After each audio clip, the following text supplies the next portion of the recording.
breaking news. Good evening. We have new video from right outside the scene where 3 Omaha officers were shot at a South Omaha gas station. And tonight we're learning more about the confrontation that left a man dead. Our Brenna Kiefner reported from the scene all of last night and returned there today. Brenna, what did you find? Aaron and Brian, the quick trip on 32nd and L looks completely normal tonight. The pumps were busy, customers were coming and going, but yesterday afternoon, it was a much different scene.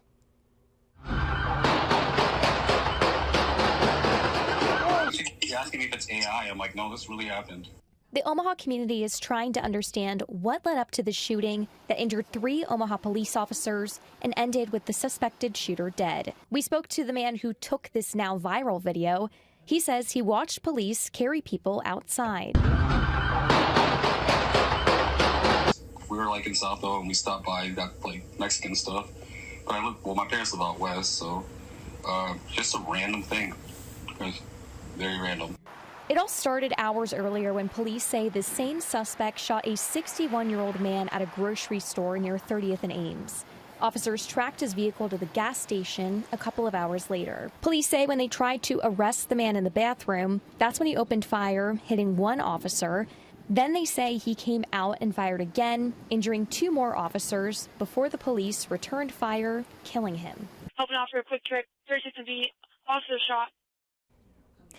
And tonight, the Omaha Police Officers Association released a statement saying this marks the 6th time in just more than a year that Omaha officers have been fired upon by armed people.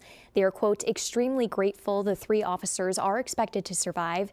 As for an update into this case, this is an ongoing investigation, so we will continue to update you as we learn more information from authorities. Live in the studio, Brenna Kiefner, First Alert 6. Brenna, thank you. On that note, we want to turn your attention just the last 2 minutes. We received an update from Omaha Police on this case. They have not identified a motive or any connection between the suspect, who is identified as Juan Melgar Ayala, 28, and then they've also talked about the Phil's Foodway shooting. They have not figured out any kind of a connection.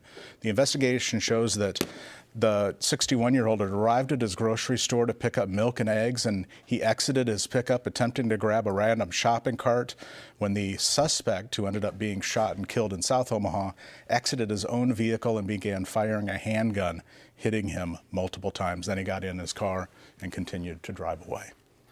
So there's more that we'll pass along as we get a chance to kind of read through all of it.